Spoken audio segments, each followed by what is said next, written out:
世界之大，无奇不有。在南亚次大陆的广袤土地上，就存在着这样一个令人啧啧称奇的国度——印度。那年，一直以神话形象与地理概念而存在的印度，被大英帝国具象化。自此，印度就无师自通般的开始了它作为国际巨婴的一生。那年，美苏两家在2战后联手肢解老牌帝国在世界上建立的殖民体系。同时，印度国内的圣雄甘地也提出并实践了非暴力不合作，给殖民统治带来不小的麻烦。大英帝国作为印度的宗主国，最终在内外2者共同施加的压力下败下阵来。只是作为地球最强搅屎棍，大英帝国在1947年6月颁布了臭名昭著的蒙巴顿法案。虽然承认印度可以作为自治领存在，却也硬生生将印度一分为2，去想出一个印度的对手巴基斯坦。不过，尽管英国通过下作手段实现了印巴分治，却并不耽误印度仍然是南亚次大陆体量最大、发展程度相对而言最先进的那个国家。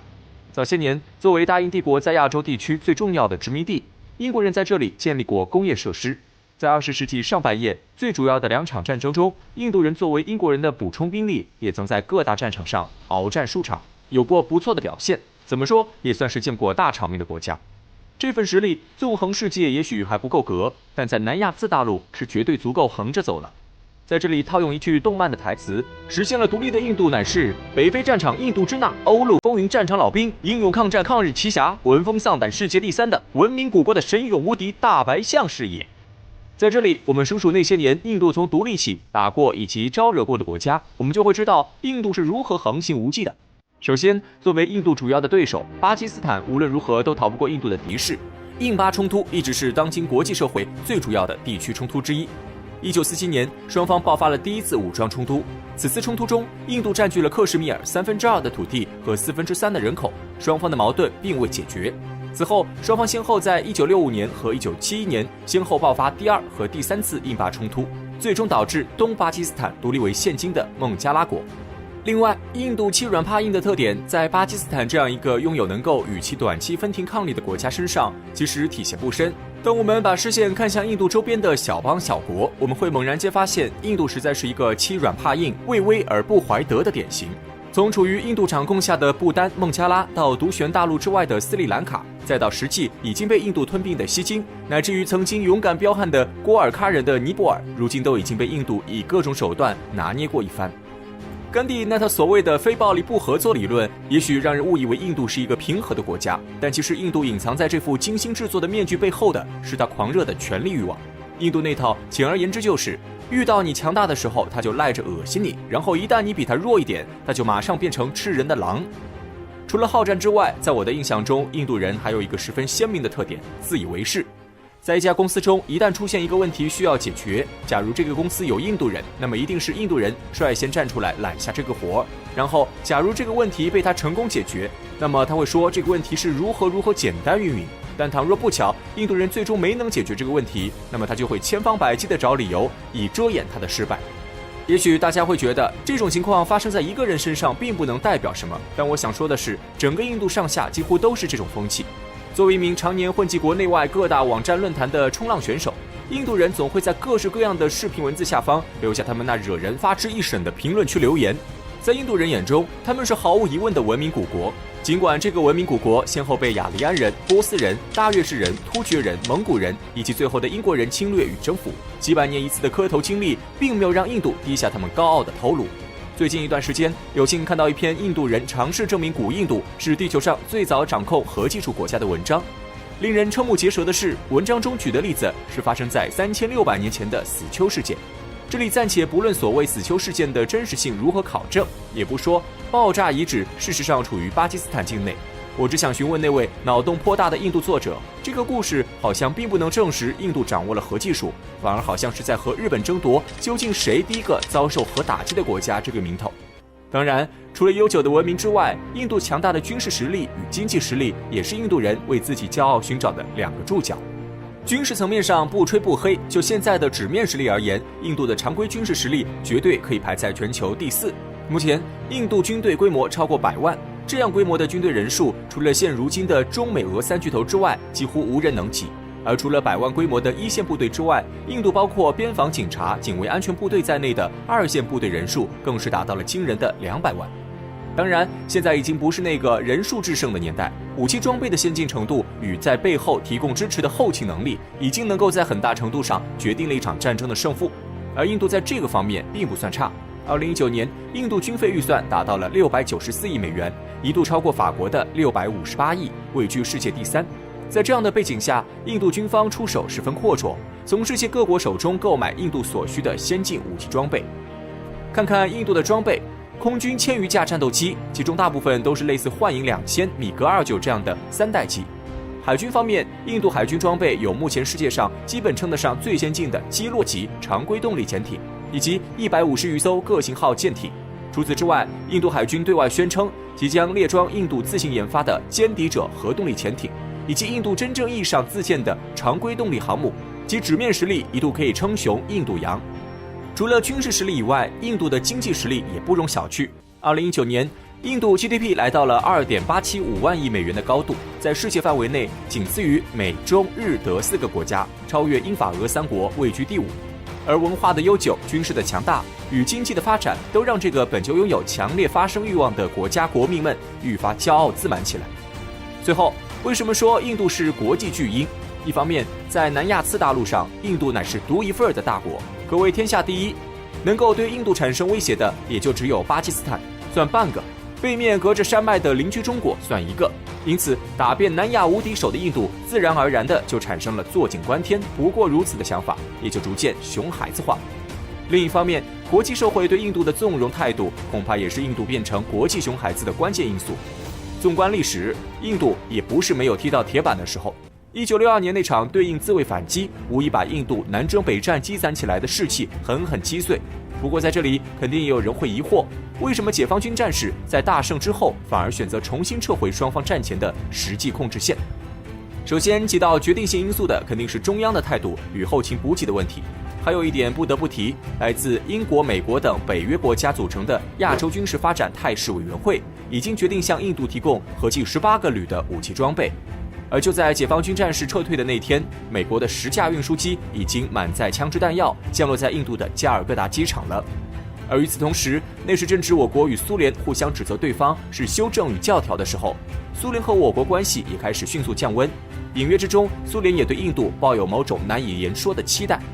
即便在对印自卫反击之后，世界各国也依旧对印度抱有放纵的态度。以美国为例，美国自建国以来历经200余年，在这段不算很长的岁月中，美国只对2个国家一直维持着支持的外交政策，一是沙特，为了什么大家应该都知道；二就是印度了。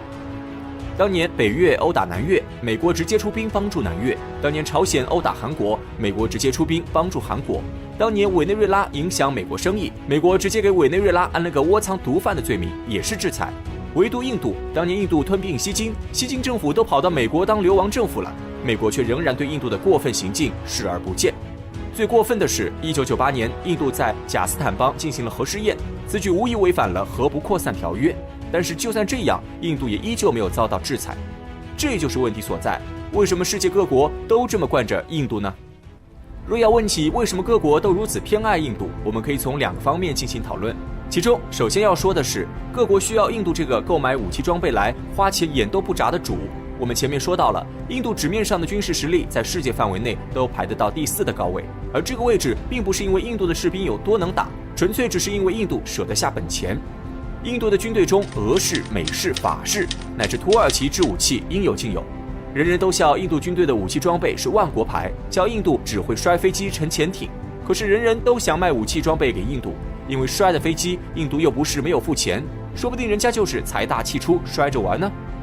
除了上述理由之外，还有第2点，也是最重要的一点。所以比起第2点，之前那点反倒会显得无关紧要，而这个原因就是大国博弈。大国博弈之下，一方面世界各国有了中国的前车之鉴，当然不希望这个有着巨大潜力的国家爬出婴儿床。而更重要的一点，如果说的直接点，那就是世界各国需要印度作为那条东方巨龙的牵制者，必要时他们甚至希望通过印度的牺牲来验证中国的实力究竟攀升到了何等地步。而这一点，从中印双方边境对峙中不断煽风点火的西方媒体与政界就可看得出来。这就是大国博弈的残酷之处。印度为啥老是惦记着我们的西藏？作为中国南边最大的一个邻居，印度这些年来跟中国的关系实在不太友善。尤其是边境的相关问题上，印度可以说是时刻惦记着，想要从中国南边的西藏咬下一块肉，甚至在为此多次付出惨痛教训的情况下，依旧死不悔改。这就让我们忍不住好奇，为什么印度会有这么多歪心思呢？事实上，想要明白这一切，只需要明白为什么西藏属于中国，便能一目了然。在讨论为什么西藏属于中国之前我们需要先搞清楚另外的一个问题，那就是什么是中国？关于这个话题，有不少专家学者都曾给出过自己的答案。例如，来自云南大学民族与社会学的方铁教授就认为，中国是包括汉族与少数民族在内的中华各民族共同创造的。所以基于这个概念，不管是蒙古人建立的元朝也好，满族人建立的金朝也罢，还是其他的一些少数民族政权，如今我们都会将其列为中国历史的一部分。我们今天要讨论的西藏亦是这其中的一个。提到西藏，相信很多人一定会联想到它过往的一个名字，也就是吐蕃。作为在公元7世纪完成于西藏地区附近一个强大政权，吐蕃与中原文化的交流并不少，特别是在唐朝时期，文成、金城公主进藏，唐波、会盟都是今天依然被人们津津乐道的美谈。而也正是这个时期，吐蕃所代表的西藏文明开始向中原文明靠近。例如在白居易奉唐宪宗之旨拟写的一封书信里，就直接写道：国家与吐蕃代为旧生，日修邻好，虽曰两国，有同一家。这里一句虽曰两国，有同一家，便是唐朝与吐蕃特殊关系性质的最好表述。到了元朝时代，在基于前代的基础上，中国历史实现了更高水平的全国统一，而西藏也正是被纳入中原王朝的直接行政管辖之下。或许是由于同样出自少数民族政权的缘故，元朝统治者对边疆少数民族态度较为信任，甚至还以其作为协助元朝统治的力量。因此，客观来讲，元朝对少数民族文明融入中原文明是有卓越贡献的，而这种贡献也在后来也得到了很好的保留。明清两国都延续了元朝的少数民族政策，实现了对相关地区的长治久安。纵观历史来看，西藏变成中国的一部分，这个过程并不容易，可以说是十几代人、上千年的共同努力才促成了这一切的完成。而其中最为关键的便是中原文明对西藏文明由始至终的尊重。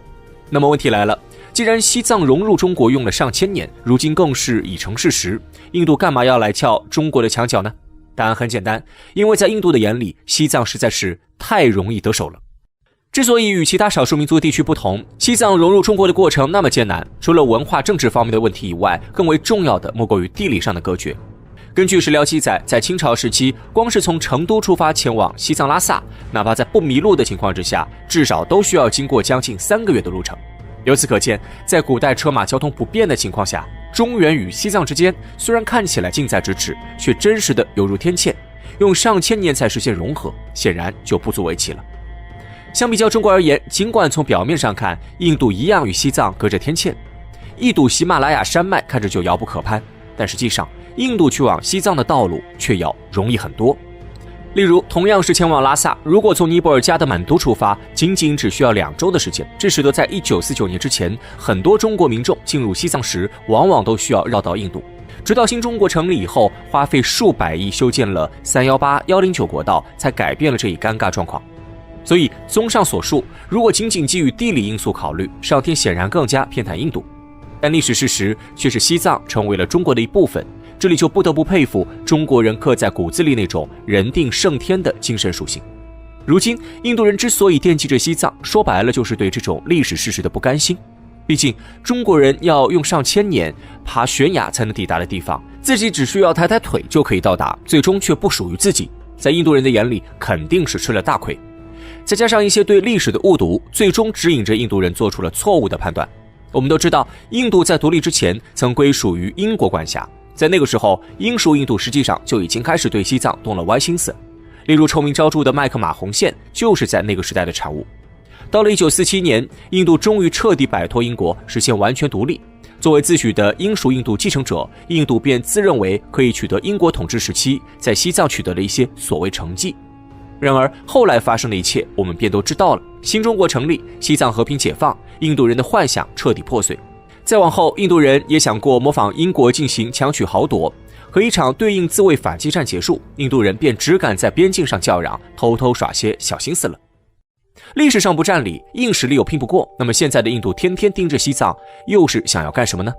说白了，如今的印度就是想要把西藏当成一张制衡中国的牌。不得不说，印度人真的是一种很复杂的群体。1988年12月，印度总理拉吉夫·甘地在访华时承认，西藏是中国的一部分，印度政府不允许任何政治势力在印度从事有害中国和被视为干涉中国内政的政治活动。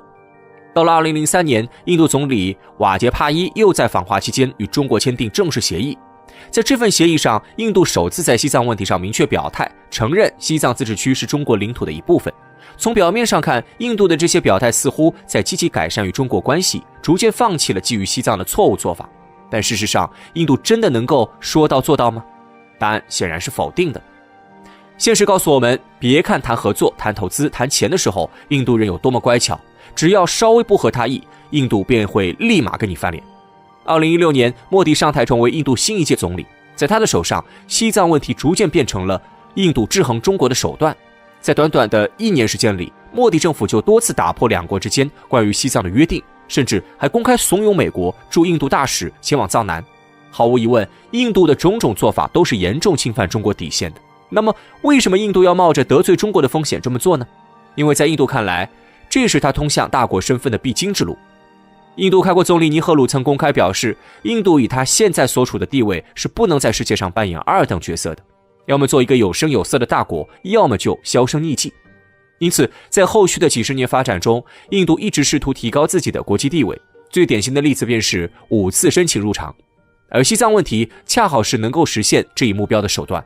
我们都知道，在古代，印度只是一个地理概念，直到英国殖民者到来，印度才形成了真正意义上的国家。所以，这就使得印度理所当然地认为，南亚地区在文化上属于自己的势力范围。基于这点，由于西藏的藏传佛教也源自印度，印度的种姓制度也曾对西藏有一定的影响，因此西藏也被印度看成了自己文化的一部分，甚至说是一种骄傲。如今，在综合国力上看，中印两国是存在较大悬殊差距的，这使得印度无法在战略竞争上战胜中国。于是，面对这样的局面，印度便想要另辟蹊径，在外交策略上着手，战术性的塑造多个问题，开展问题外交，进而与中国抗争。再加上西藏问题过于复杂，既可以给中国找麻烦，又可以吸引国际社会的关注，最终便使得印度紧抓住西藏不放。但印度做了这么多，真的能够实现自己想要的一切吗？答案显然是否定的。首先，尽管印度再怎么不愿意承认，在现在印度的发展中，中国都是不可或缺的存在。美国虽然强大，但毕竟距离太远，如果印度执意舍近求远，只会让印度陷入战略迷失的尴尬处境当中。其次，西藏是中国不可分割的一部分，中国会尽一切力量来维护自己的领土与主权完整。印度如果继续执迷不悟下去，到头来只能是害人终害己。因此我们可以看到，这2年印度的态度实际上是有所缓和的。尽管两国在边境问题上依然没有达成完整的共识，但是只要中国能够保持着战略定力，就能灵活应对印度打出的西藏牌。自讨没趣的印度如果还是不肯放手，结果只能是引火烧身。